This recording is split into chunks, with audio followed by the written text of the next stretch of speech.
Hey, hey, hey! Welcome to the TT Show, Tarayana Talakin Showbiz Edition. This is Alawad Ignacio, the diva that you love. Together with me is my kamaring Ultra Maldita. Hi, this is Alex Brosas. And welcome to our episode 12.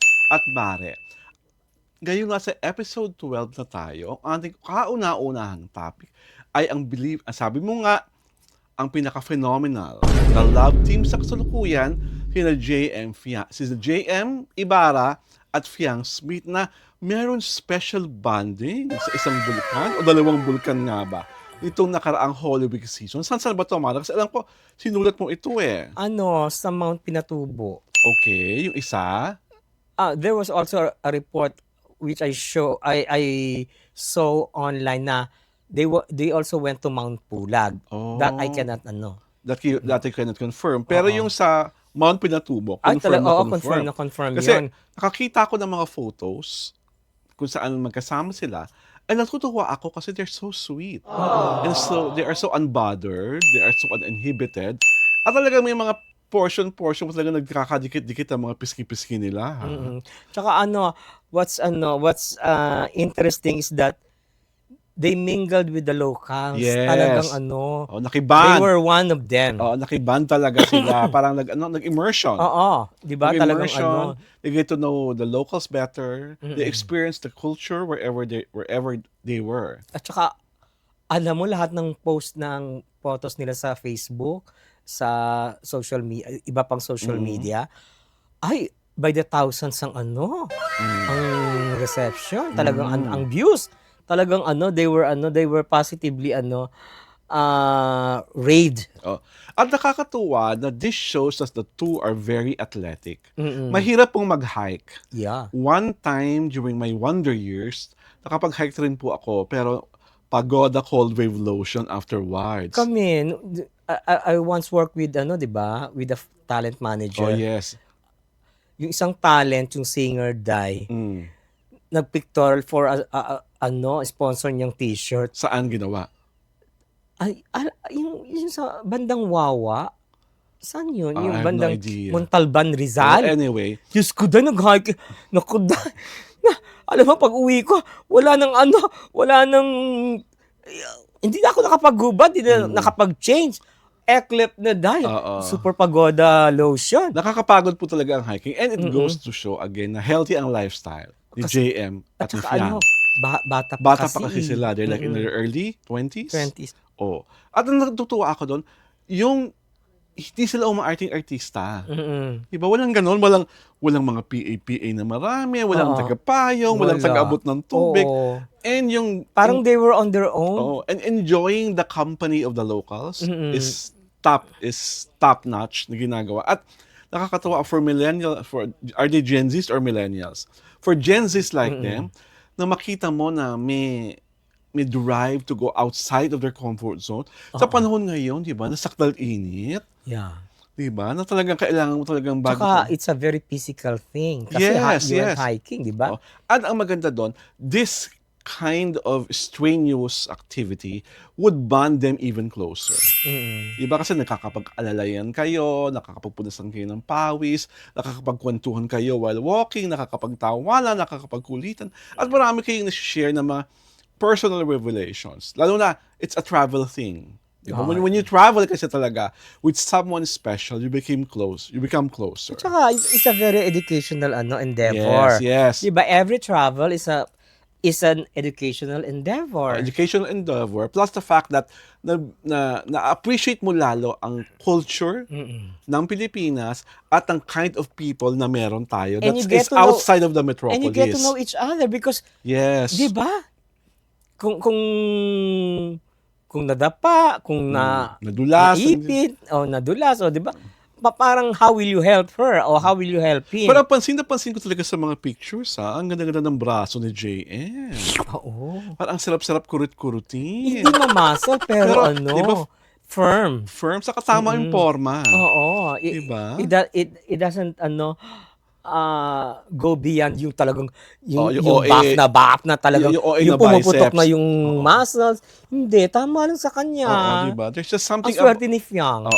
There's just something about his arms na parang sarap i-pinch ng i-pinch. Ay, parang Diba? papunta na naman tayo sa ano nito. My God. Kaya, Parang may pinching totoo, na eh. sinasabi mo lang, ang swerte-swerte ni Fiang. Kasi, mapait naman binata si JM. At the same time, mabuting dalaga naman si Fiang. At saka they look, genuine towards each Oo. other. Di ba? Parang, At- hindi it's not a put-on thing. At take note, hindi to shooting. Oo. Walang cameras. Yeah. Wala talagang, At saka parang, they were not told na, kailangan makasama kayo sa Holy Week. oo. Parang it was agreed upon even before the Holy Oo. Week na mag-out of town I'm sure tayo. it was not something spontaneous, but they really talked about it and they decided that let's do trekking, let's do hiking. Oo. At saka, you'll discover each other's quirks and Di ba? Ikaw ba nakapag-hiking ka na with somebody you loved before? I never loved. Ay, ayaw ko na. Parang gusto kong mag-work. Oh my God. Talaga, grabe. Talaga sa ayaw ko na lang. Ayaw ko na lang mag-comment. Parang hindi ko ata alam nung unang panahon na tumaas ang BP mo dahil... I just care, but I never loved. Okay. Basta na-care ka, tumaas lang ang BP mo dahil nag-gel. Yeah, hindi ako nag-care. Nag-jealous ako. Nagselos ako. Siyempre nag-gel. So pag Pagkatapos nun, pag nagsiselos ka, walang love yun? wala. Pagkatapos nun, tawag dito, magkape ka nga muna. Diyos ko, hindi ka nagkakape. Wala kang ka-nervous. Diba? Young love, sweet love should always be celebrated. And the fact that JM and Fiang are taking it slowly but surely, spending quality time together is something that is most applaudable. Tsaka, everyone can see, especially the JM Fiang fans, that romance is in the horizon. Yes. Very much. And what is in the horizon now are our letter senders. Diba, Mare? Mauna ka kayang magbasa nito. Ay, parang gusto kong maduling. Who's this? Just Ayan, ganyan, kalalaki. JM002. Thank you para sa SB19 segment nyo. Ang patuloy na pag-angat ng Mahalima ay pag-angat din ng OPM na siya namang goal ng SB. Yes, congratulations Diba? SB19, congratulations 18. From Hazel May Paglinawan. Mga fans ang nagpapadown at nagpapaangat sa mga idol nila, di ba? Yung mga love team na mga may toxic fans, binuwag ang mga love team. Mas mabuti pang solo na lang para walang mga basher. Ay, ang loaded naman ng statement ni Hazel. Sino kaya pinarurunggitan niya ng mga toxic fan at mga love team na dapat kabuwag-buwag na talaga? Do we mention? Read the next letter, Mare. Elena Albiola. Ano yun? Bakit po doon, po doon sa kabilang writers, puro kimpaw, kaya naman na-spoiled sila. Akala ganun na lang kasikat ang kimpaw nila. Nakakaya ang mga delulong fans. Marunong masyadong pa OA. marunong pa Pa sa mga managers ng mga station. station. Oo nga, di ba? Ang makatanging makasabi ko lang sa mga ibang talk show hosts na online na laging topic ang nasabing love team,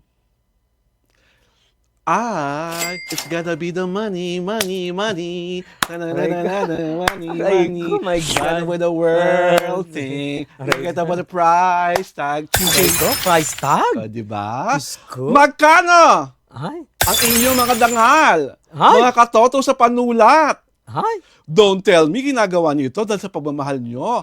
Uy, yung iba, pati sa Facebook Reels. Diba? yun ang Yung iba nga ginagawa. pati pa sa Facebook Pati Reels. yung Bati ng bati.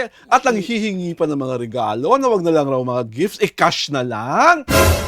The temerity. Aray ko. Yun lang ang Diyos ko, tanging ko makasabi. Basa, Mara. Ikaw na. Ano to?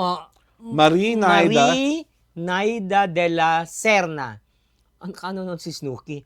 Oo, bawal ang mga ganong arte. May partner na kaya May partner na na siya. dapat inaayos niya sarili niya. I think she was pertaining to Shuvi Estrada. Sabi mo nga, exaggerated manner of showing Donnie Pangilinan that she was fangirling. Mare, kung sino man tong batang babaeng tong na-imbier na kay Shuvi Entrata, mamatay ka na lang sa inggit. Diba? Si Shuvi, nagka-moment with Donnie. Si Shuvi, pinagtanggol ni Donnie. At si Shuvi, hindi pa raw niya partner si Anthony. So, everything is out in the open. Sa ganitong laban ng pagandahan, ang pinakamaganda talaga at ang pinakamaharot ang laging nananalo. Hindi ba, pare? Hindi. Ay, hindi talaga? Hindi. Ay! And going back to JM and Fiang, what are your wishes for them? I wish maging blockbuster, super mega blockbuster tong movie nila upcoming. May, I think Almost Us. Yes. I think it will break records for And- a phenomenal love team. And of course, we have to congratulate them because remember we talked about it sa TAG Awards. They won Best Love Team Gold category. Wow! So JM Fiang at Talagang sa mga deserved. fans ng JM Fiang, congratulations. Kayo ng dahilan. Kaya na panalo nila ang Best Love Team Award sa TAG. Kinabog ang ibang Diba? Alam mo love na. team. Lalo na yung isang love team na Ay. gurangis na. Charot! So now you know why JM Fiang ay tunay na phenomenal love team. This is Alwin Ignacio, the diva that you love. Together with me is my kumaring Ultra Maldita. Hi, this is Alex Brasas. And this is The Kitty Show. Tara yan at Talakayan Showbiz Edition.